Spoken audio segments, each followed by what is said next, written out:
Iran संबंध popular mobilisation forces militia द्वारा इस्तेमाल किए गए बेस पर हमले में कम से कम एक व्यक्ति की मौत हो गई है। बड़ी खबर आपको बता रहे हैं। ईरान पर इजरायल ने जवाबी हमला किया है और ये बड़ा हमला है। ईरान की सैन्य बेस पर हमले में एक शख्स की मौत की जानकारी भी मिली है। इजरायल ने इस हमले के साथ ही ईरान को संदेश भी दे दिया है कि सैन्य बेस पर जिस तरीके से हमला किया है, कितना सक्षम है इजरायल आगे ईरान पर हमला करने के लिए। ईरान की मिलिशिया फोर्स ये बेस इस्तेमाल करती थी, जिस बेस पर ये हमला किया गया है। मिलिशिया फोर्स की बेस पर हमला हुआ है जिसमें एक शख्स की मौत हुई है।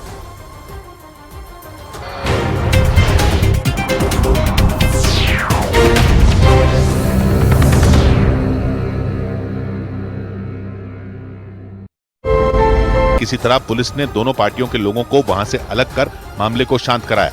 इधर 19 दिन पहले कांग्रेस से बीजेपी में शामिल हुए छिंदवाड़ा के महापौर विक्रम अहाके ने यू टर्न ले लिया। मतलब वो 19 दिन के अंदर बीजेपी छोड़कर फिर एक बार कांग्रेस में आ गए। जब विक्रम अहाके ने कमलनाथ का साथ छोड़ा तो इसे उनके लिए बड़ा झटका बताया गया था। लेकिन 19 दिन के अंदर ही छिंदवाड़ा के महापौर विक्रम अहाके दोबारा कांग्रेस के हो गए। उन्होंने दावा किया कि कमलनाथ का साथ छोड़ने के बाद उन्हें मनी मन बहुत पछतावा हुआ और इसी का नतीजा रहा कि उन्होंने 19 दिन बाद ही दोबारा कांग्रेस का हाथ थाम लिया। कमलनाथ जी को, नकुलनाथ जी को भारी बहुमतों से 2 नंबर की बटन दबाकर विजय बनाए। इस दौरान उन्होंने ये डर भी जताया कि बीजेपी छोड़कर कांग्रेस में जाने से उन्हें काफी नुकसान झेलना पड़ सकता है।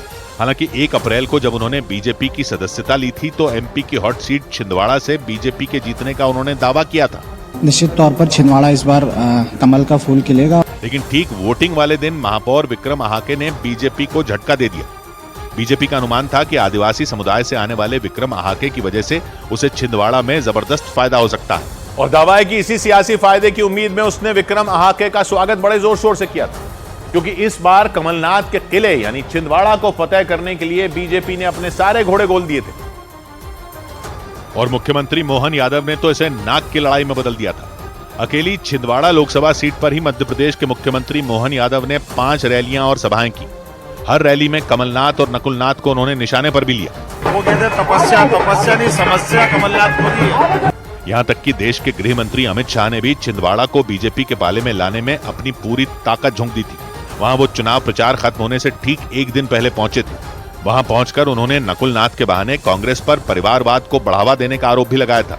इस बार मध्य प्रदेश में हम छिंदवाड़ा समेत सभी की सभी सीटें जीतने जा रहे हैं। मतलब बीजेपी ने इस बार मध्य प्रदेश की इस हॉट सीट पर अपनी पूरी ताकत लगा दी। प्रचार के आखिरी दिन तक मुख्यमंत्री छिंदवाड़ा में ही रहे, क्योंकि बीजेपी इस बार किसी भी कीमत पर छिंदवाड़ा में कमल खिलाना चाहती है। क्योंकि 2019 में छिंदवाड़ा ही इकलौती ऐसी सीट थी जहां बीजेपी को हार मिली थी। यहां बीजेपी की एक तरफा लहर के बावजूद जनता ने कमलनाथ के बेटे नकुलनाथ को जिताया था और उन्हें छिंदवाड़ा से पहली बार सांसद बनाया था। लोकसभा की 29 सीटों वाले मध्य प्रदेश में 2019 में बीजेपी ने 28 सीटें जीती थी और कांग्रेस सिर्फ छिंदवाड़ा जीतने में कामयाब रही थी। और माना जा रहा है कि इस बार बीजेपी का पूरा फोकस इसी छिंदवाड़ा लोकसभा सीट को जीतने का था, क्योंकि एमपी में बीजेपी ने क्लीन स्वीप का टारगेट रखा है। हालांकि